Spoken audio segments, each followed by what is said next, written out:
Welcome to the Jean-Baptiste Show! Oh, come on! Salut les amis, et bon retour dans le Jean-Baptiste Show!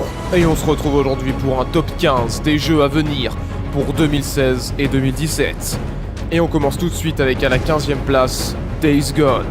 Days Gone est prévu pour 2017 et uniquement sur PS4, c'est un TPS survival qui se situe entre Last of Us et l'univers de Sons of Anarchy, et c'est un TPS en monde ouvert dans lequel on incarne un ancien biker devenu mercenaire qui va se concentrer principalement sur une campagne solo très scénarisée. L'univers est, comme je le disais, très proche de Last of Us, on pourrait retrouver beaucoup de choses similaires comme des phases de shoot et de crafting, mais ce qui a surtout impressionné à l'annonce de ce jeu, c'est le nombre ahurissant de zombies qui sont affichés à l'écran et qui rappellent fortement les zombies de World War Z. Ils agissent comme une espèce de masse gigantesque qui court après le héros, qui essaie de s'en débarrasser tant bien que mal.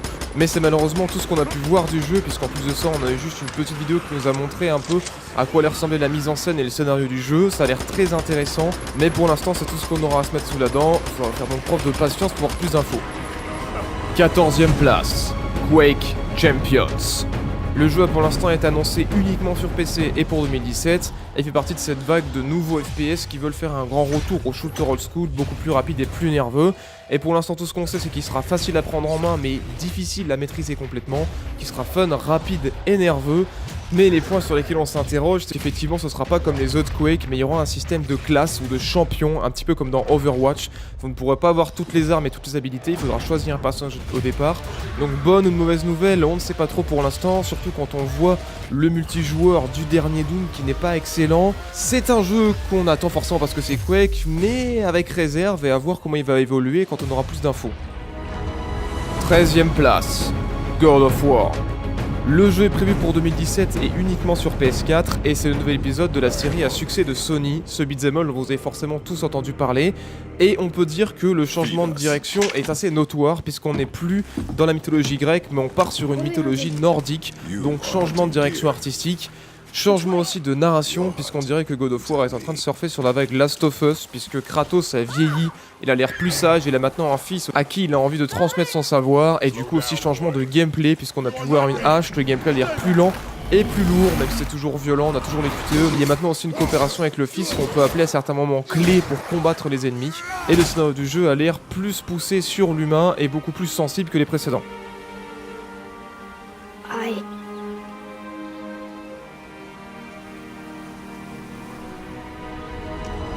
12e place, Deus Ex Mankind Divided. Prévu sur PC, PS4 et Xbox One pour le 23 août 2016, c'est tout simplement la suite de Deus Ex Human Revolution, le FPS d'infiltration dans un univers cyberpunk qui avait eu un franc succès il y a 5 ans de ça. Et on peut tout simplement dire que c'est un jeu qui s'adresse vraiment aux fans du premier épisode, puisque c'est le même jeu en mieux. On peut toujours choisir sa tactique, il y a beaucoup plus d'améliorations pour l'équipement, comme par exemple la lame explosive, il y a des quêtes secondaires plus longues et plus denses que dans le précédent épisode, il y a un changement de direction artistique, c'est beaucoup plus lumineux, les environnements sont plus ouverts, il y a plus de verticalité, il y a plus de crafting. Il y a maintenant un mode bridge en multijoueur et on nous a promis cette fois-ci qu'on pourrait faire tout le jeu en infiltration, y compris les boss. Donc plus de liberté, plus de possibilités pour replonger encore une fois plus dans l'univers de Deus Ex. 11e place, For Honor. Prévu sur PC, Xbox One, PS4 pour le 14 février 2017. C'est le nouveau jeu d'Ubisoft dont on avait entendu parler il y a un an de ça, dans un style combat et beat'em all qui se veut solo et multijoueur en arène. Pour ce qui est de la partie multijoueur, j'avais pu y jouer à la Gamescom 2015 et c'est tout simplement excellent, du multijoueur en 4 contre 4 qui se situe entre un MOBA assez proche de Smite, du contrôle de zone et des combats aussi techniques que ce qu'on peut trouver dans Chivalry. C'est super immersif, la prise en main est facile mais réussit à être très technique et très tactique. Pour le multijoueur c'était du tout bon, c'était super intéressant, super addictif, mais on nous a annoncé un prix à 60€ et probablement un Season Pass, et un mode solo vient d'apparaître qui sera apparemment jouable à 2 uniquement et qui semble assez répétitif. Alors on se demande qu'est-ce que vient faire le solo sur ce jeu qui semblait être initialement uniquement multijoueur. Donc à voir si le jeu offrira d'autres modes de jeu, si la campagne solo sera peut-être plus intéressante que ce qu'elle y paraît. Beaucoup de questions qui se posent autour de ce For Honor, mais le jeu a heureusement encore pas mal de mois de développement devant lui. But they knew we were coming. 10e place, Absolver. Prévu sur PC, Xbox One et PS4 pour 2017, c'est un mélange entre un jeu de combat et un RPG en ligne. Alors je m'explique, vous allez pouvoir créer votre personnage, le personnaliser, le faire évoluer, mais aussi personnaliser votre deck de combat, c'est-à-dire débloquer des attaques et les intégrer à un deck pour pouvoir ensuite créer une variation de combo pour surprendre vos adversaires. Ça va vous servir pour le PVP, c'est-à-dire le joueur contre joueur, ou le PVE, c'est-à-dire les joueurs contre l'environnement. Il y aura possibilité de faire des contres, des esquives, des feintes, d'utiliser des consommables pour retourner la bataille à votre avantage, et développer un style de combat unique et imprévisible. Ça c'est pour la partie combat. Mais du coup tout ça se passe dans un univers multijoueur. Ce n'est pas un MMORPG, car il y aura un nombre de joueurs limité par serveur, mais vous aurez la possibilité de rencontrer des joueurs pour s'allier ou non avec eux, pour les affronter et vous former un clan. Il y aura aussi présence d'armes et de sorts qui vont modifier complètement le combat et complètement les habitudes de combo que vous avez. Enfin voilà, le jeu a l'air très dense, c'est très intéressant, c'est quelque chose qu'on n'avait pas encore vu jusque là. Donc si vous aimez les jeux de combat et les univers multijoueurs, je vous recommande de surveiller ce jeu de très près. 9ème place, The Legend of Zelda Breath of the Wild. Prévu sur Wii U et NX, ce jeu d'action-aventure en monde ouvert sera la 19ème aventure de Link. On nous promet un monde 12 fois plus grand que celui de Twilight Princess. La direction artistique est superbe, il y aura un cycle jour-nuit, une liberté de déplacement ahurissante, de l'escalade au surf, à la nage, au bateau en passant par le parapente, des combats avec des poses actives qui nous rappellent Wind Waker, et du crafting et un gameplay de survie. Il faudra en effet dormir et manger tout au long de l'aventure. Il y aura beaucoup d'équipements et de sorts très variés et originaux, présence de donjons sur toute la carte, et on aurait presque l'impression qu'ici Skyrim aurait fusionné avec l'univers de The Legend of Zelda, et c'est prévu pour 2017. 8ème place, Detroit Become Human. Prévu pour 2017 sur PS4 uniquement, c'est la nouvelle aventure de Quantic Dream, les développeurs de Heavy Rain et de Beyond Two Souls. C'est un jeu d'action-aventure dans lequel il faudra faire beaucoup de choix qui modifieront l'histoire à court et à long terme. Le jeu va se dérouler dans un univers cyberpunk dans lequel les androïdes commencent à ressentir des émotions et à prendre conscience d'eux-mêmes. On nous promet énormément de possibilités de dialogue et d'action qui auront tous des conséquences. Il y aura plusieurs personnages jouables qui peuvent tous mourir et ce n'est pas pour autant que l'aventure va s'arrêter. Et le tout tournera sur un nouveau moteur graphique qui devrait transmettre les émotions des personnages de manière encore plus fidèle qu'auparavant.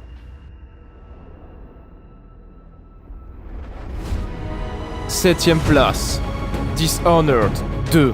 Prévu sur PC, PS4 et Xbox One pour le 11 novembre 2016, c'est tout simplement la suite directe du premier épisode, ce FPS d'infiltration en monde ouvert dans un univers steampunk.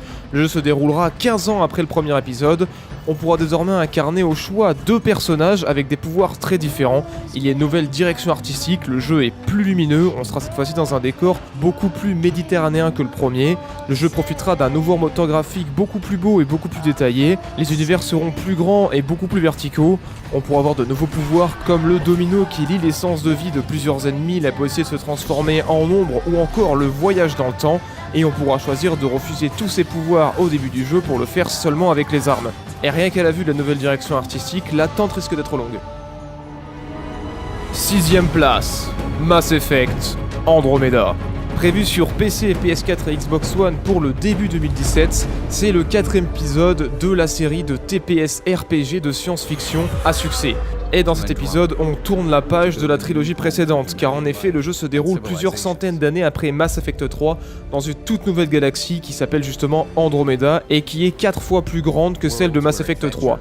On retrouvera toujours les dialogues à choix multiples avec encore plus de choix, un arsenal bien fourni, plusieurs planètes à explorer, dans des zones assez larges à pied ou en buggy, et on pourra collecter énormément de ressources sur toutes les planètes, car le but de ce nouveau jeu sera de construire des colonies pour l'humanité sur les planètes que nous découvrirons.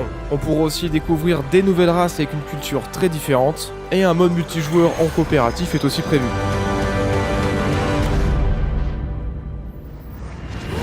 Et tout ceci nous amène donc au top 5 de ce classement, et autant vous dire que les 5 premiers ont été assez difficiles à départager. 5ème place, The Last Guardian. Prévu sur PS4 uniquement et enfin daté au 25 octobre 2016, c'est le célèbre jeu de plateforme avec puzzle développé depuis 9 ans chez Sony et qui est la suite spirituelle de Shadow of the Colossus. On y joue un garçon aidé d'une créature fantastique qui est entre un chat, un chien et un oiseau et qui tentent tous deux de fuir une cité abandonnée. Le comportement de Trico, la créature, nous donnera des indices pendant l'aventure sur ses émotions et sur l'environnement et les dangers qui nous entourent. Il faudra bien entendu communiquer avec lui, et le gros intérêt du jeu repose justement sur cette histoire qui va nous raconter l'amitié qui naîtra entre le garçon et la créature durant ce voyage.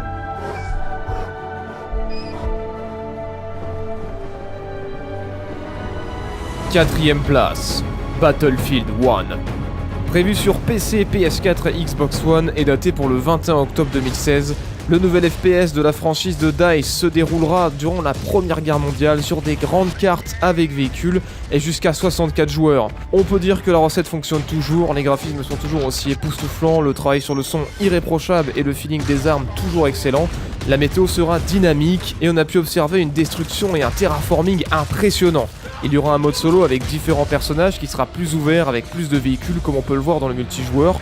On a pu voir que les développeurs ont donné une vraie importance à l'artillerie dans le jeu et que les armes et les véhicules seront très variés, offrant un train surarmé ou un zeppelin pour l'équipe qui perd en passant même par les chevaux. Les dégâts seront ciblés sur les véhicules et il y aura donc possibilité d'immobiliser un char par exemple. Les combos au corps à corps seront beaucoup plus poussés, notamment avec la présence de battes, de pioches, de pelles, de haches et même de baïonnettes. Et il y aura un nouveau mode opération qui permet de faire vraiment avancer la ligne de front pour s'imprégner à fond de l'univers de la Première Guerre mondiale. L'open beta est prévu pour cet été et autant dire que l'attente est palpable. Même si on se pose encore des questions sur l'optimisation du jeu, sur le contenu du jeu à sa sortie, et la quantité de DLC, la présence du battle log, et surtout on espère que le netcode sera fonctionnel dès le premier jour de la sortie. 3ème place, Escape from Tarkov. Prévu sur PC uniquement et apparemment pour fin 2016, mais il est possible que ça change. Le jeu est un savant mélange entre Arma, DayZ et Stalker. Pour la petite histoire, Tarkov était une ville en pleine expansion, mais suite à des scandales politiques et économiques, il y a eu un conflit entre l'ONU et le ministère intérieur. La ville a été encerclée et les milices privées s'affrontent au cœur de la ville. Le jeu débute 6 mois après le début du conflit et la mission est simple, s'échapper de la ville. La narration est faite par l'environnement comme on peut le voir dans les Half-Life et il y a des missions à objectif qu'on peut faire seul ou en coopération avant de s'enfuir. Il y aura différents modes de jeu, dont notamment un mode de jeu qui permettra aux joueurs de prendre le contrôle des Scav, qui sont une faction locale, normalement contrôlée par l'ordinateur, qui sont déjà armés et qui peuvent être alliés ou ennemis du joueur en fonction de ses choix. Il y aura bien sûr une mort permanente qui vous fera perdre tout votre équipement si vous ne l'avez pas stocké dans un endroit sûr, et la présence d'une monnaie. On a pu voir de grosses similitudes avec Karma, comme notamment la micro-gestion des inventaires, les postures et la balistique très réaliste, l'état de santé à gérer, notamment avec le poids de votre équipement, votre vie, votre soif, votre énergie, une personnalisation très poussée des armes avec une interface très lisible et des dégâts corporels localisés. Et bien sûr, il y aura la présence d'une expérience si vous accomplissez les missions qui vous permettront de débloquer des compétences passives. Donc il y aura la présence d'un vrai endgame. Le jeu a l'air très complet et très intéressant, en plus de profiter d'un moteur graphique irréprochable, mais il est encore loin d'être fini, donc sur le papier c'est du tout bon, à voir une fois que le jeu sera sorti, s'il tient bien toutes ses promesses. 2ème place, Horizon Zero Dawn. Prévu sur PS4 uniquement pour le 1er mars 2017, c'est le nouveau jeu d'action-aventure en monde ouvert des développeurs de Killzone. Le jeu se déroulera dans un monde post-apocalyptique désormais gouverné par les machines, l'humanité étant quasiment retournée à l'âge de pierre.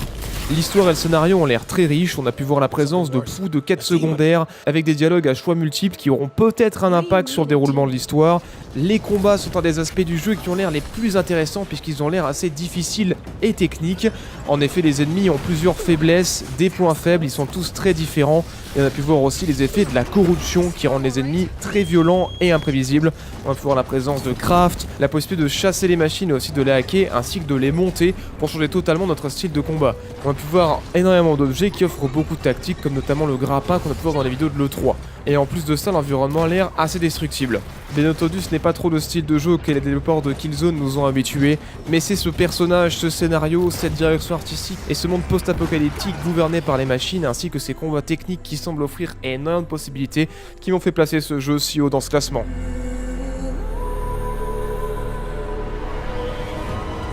Première place, Kingdom Come Deliverance.